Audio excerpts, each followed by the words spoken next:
ایسا ایسا عذاب آیا کہ بنی اسرائیل کے شہروں کو اٹھا کر آسمان پر لے جا کر پلٹ دیا گیا۔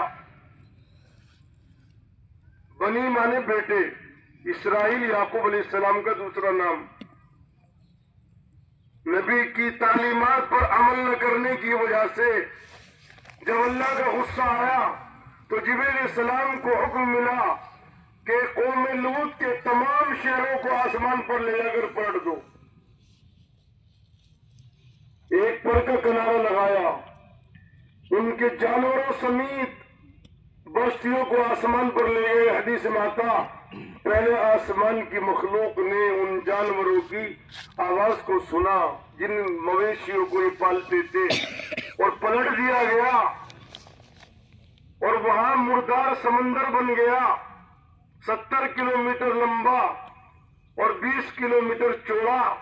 جب ہم گزرے اس سمندر سے، ہمارے رہبر نے کہا کہ میں نے 12 کلو کی مچھلی زندہ تجربے کے لیے ڈالی، اس سمندر میں لا کر فوراً مر گئی۔ پانی کا کوئی جانور، کیکڑا، کچھوا، جی مچھلی، کوئی جانور اس میں زندہ نہیں رہتا۔ میں نے کہا رہبر سے جلدی چلو، جلدی گزرو۔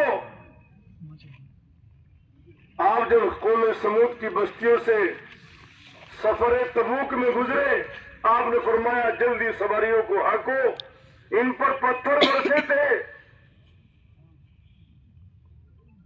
ایک جگہ میں گیا تو پہاڑوں میں مکانات، قرآن کہتا ہے کہ اپنے ناخون کے سے کھرچ کھرچ کر مکانات بناتے تھے، اتنے طاقتور تھے، کھجوروں جیسے ان کے جسم تھے، مگر اللہ تعالیٰ نے بدعمالیوں کی وجہ سے ان کو ختم کر دیا، نشٹ کر دیا۔ ساری دنیا کھا پی رہی ہے، چل پھر رہی ہے۔ وما ارسلناک الا رحمۃ للعالمین، اے نبی جی ہم نے تم کو دونوں عالم کے لیے رحمت بنا کر بھیجا ہے۔ اگر حضور رحمت نہ بنتے تو ہماری بدعمالیوں پر ہمیں زمین نگل لیتی۔ بعضوں کو منہم من خسفنا ومنہم من اغرقنا، کتنی قوموں کو ہم نے زمین میں دسا دیا، اور کتنی قوموں نبی سے محبت نہیں کرتے، سب سے محبت، نبی سے محبت نہیں، نبی کا لباس پسند نہیں، نبی کی تعلیمات پسند نہیں، نبی کا چہرہ مورا میں پسند نہیں۔ جیسی زندگی گزرے گی ویسی موت آئے گی، جیسی موت آئے گی ویسے ہی قیامت میں اٹھو گے۔ جتنے مریں گے سب قبروں سے مٹی جھاڑ کر اٹھیں گے۔ ہمارا یہ ایمان ہے حشر اور نشر، حشر اور نشر، حشر و نشر دونوں پر ہمارا ایمان ہے۔ قیامت بھی قائم ہوگی اور ہمارا نشر بھی ہوگا۔ جس اللہ نے منی کے ناپاک قطرے سے اور مٹی سے یہ خوبصورت شکل دی ہے، پھر مٹی میں ملا دیں گے، پھر قیامت میں اٹھائیں گے۔ منہا خلقناکم وفیہا نعیدکم ومنہا نخرجکم تارۃ اخری، اسی سے پیدا کیا، اسی میں آ رہے ہو اور اسی سے اٹھو گی قیامت کے دن۔ یہ ہمارا عقیدہ ہے، یہ ہمارا ایمان ہے، یہ نبیوں کی تعلیمات ہے، یہ مین تعلیم ہے۔ قیامت کے میدان میں کھڑا ہونا ہے، کیسے وہاں ہماری شکل و صورت ہوگی؟ جیسے دیا تم کیسے ہو، قیامت میں تمہاری زندگی کیسی ہے، ہماری بہو بیٹیوں کی زندگی کیسی ہے، ہماری اولاد کی زندگی کیسی ہے۔ ساری چیزوں کا انتظام ہم نے کر دیا، مگر دین کی تعلیم کا انتظام گھر میں نہیں۔ کلمہ بھی نہیں جانتے گھر کے لوگ، نماز پڑھنا بھی نہیں جانتے، وہ مال آ جائے، مال آ جائے، مال آ جائے۔ عمر ابن عبدالعزیز کے گھر میں شہزادی تھی، بادشاہ کی بیٹی تھی۔ عمر ابن عبدالعزیز کا جب انتقال ہوا تو یوں فرمایا، عمر ابن عبدالعزیز سے لوگوں نے مرنے سے پہلے کہ آپ بادشاہ ہو کر کچھ نہیں چھوڑ کے جا رہے؟ فرمایا اگر یہ نیک ہے اللہ کافی ہے. اگر یہ بدماش نیک نہیں ہے تو میں ایمان والوں کی امانت جو بیت المال ہے وہ ان کے اوپر خرچ کرنا نہیں چاہتا. اگر یہ ایماندار ہے تو پھر اللہ ان کے لیے کافی ہے. حضرت عمر ابن عبدالعزیز کی اولاد کی تاریخ پڑھو اور ان بادشاہوں کی تاریخ پڑھو جنہوں نے ظلم و ستم سے مال جمع کیا تھا کہ ان کی اولادوں کو بھکاریوں کی صفوں میں کھانے کی بھیک مانگتے ہوئے لوگوں نے دیکھا ہے. اور دمشق کی جامع مسجد کی پیڑیوں پر بھیک مانگتے ہوئے لوگوں نے دیکھا. ایک مال کی ایسی حوث ہے ہمیں حلال حرام کی تمیز کیے بغیر مال آ جائے مال آ جائے مال آ جائے مکان بن جائے بڑے شادی ہو جائے. اللہ کے نبی صلی اللہ علیہ وسلم کی کیا تعلیم تھی, کہاں ہم لگ گئے. پوری زندگی میں کوئی چلہ نہیں دیا, کوئی 4 مہینے نہیں لگے, نہ بچے کے لگوانے کو تیار. ارے یہ تمہیں دنیا نفع دے گی؟ قبر میں جاؤ گے تو قبر اعمال کا صندوق ہے. ہر عثمان رضی اللہ عنہ قبر کو یاد کرتے, اتنا روتے, داڑھی سے آنسو ٹپکتے. کسی نے پوچھا آپ کسی اور منظر کو دیکھ کر اتنا نہیں روتے جتنا قبر کو دیکھ کر یاد کر کے روتے. فرمایا سب سے پہلا ٹھکانہ مرنے والے کا قبر ہے. قبر میں بھی ہنس رہے, بڈھے مذاق اڑا رہے ہیں کہ 13 نمبر ہے.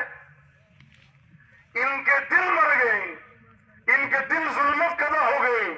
قرآن نے کہا ہے کہ ان کے دل پتھر سے بھی زیادہ سخت ہیں. بعض پتھر یتشقق منہ الانہار کہ ان سے نہریں جاری ہوتی ہیں. وَإِنَّ مِنْهَا لَمَا يَهْبِطُ مِنْ خَشْيَةِ اللَّهِ پہاڑوں سے گرجنے لگتے ہیں اوپر سے اللہ کی خشیت کی وجہ سے. یہ انسانوں کے دل ہیں جو پتھر سے بھی زیادہ سخت ہو گئے. قبر کو بھی یاد کر کے نہیں رو رہے, قبر میں اتارنے کو تیار ہے اپنے رشتہ دار کو, اور ان کا دل نرم نہیں ہے. قبر کا استحضار نہیں, قبر کا یقین نہیں, آخرت کا یقین نہیں. ایک روز میں مراد آباد کھڑا ہوا تھا, نظام الدین مرکز میں ایک بہت بڑے بزرگ رہتے تھے, ان سے میری دوستی تھی. عمر کا تو بہت فرق تھا. وہ امین تھے, مرکز میں امانتیں رکھتے تھے. وہ ڈاکٹر بھی تھے بڑے, ان کا ہاسپٹل بھی رہا. تو ان کا فون آیا, کہنے لگے بھائی کہاں ہو؟ میں نے کہا میں اپنے کام سے آیا ہوں, مراد آباد ہوں. کہ مولانا میں بہت پریشان ہوں. میں نے کہا ڈاکٹر صاحب کیا ہو گیا؟ تو فرمانے لگے کہ بات یہ ہے کہ کل ایک عجیب واقعہ پیش آیا اور اس کی دہشت دل پر بیٹھی ہوئی ہے. میں نے کہا کیا ہوا؟ کہ ایک آدمی کا انتقال ہوا, ہم اس کو لے گئے قبرستان, کفن دے کر نماز جنازہ پڑھ کر دفنانے کے لیے. چاروں طرف سے جیسے مجمع قبر کے اکٹھا ہو جاتا ہے, تختے بچھانے کے قریب تھے کہ ایک ایسا اژدہا آیا کو چیرتا ہوا قبر میں اتر کر جو ہے وہ کفن میں گھس کر سینے پر مسلط ہو گیا. یہ ایسا نہیں کہ وہ ایک کتاب ملی تھی پرانی سی, اس میں لکھا تھا, تاریخ کی کوئی کتاب تھی.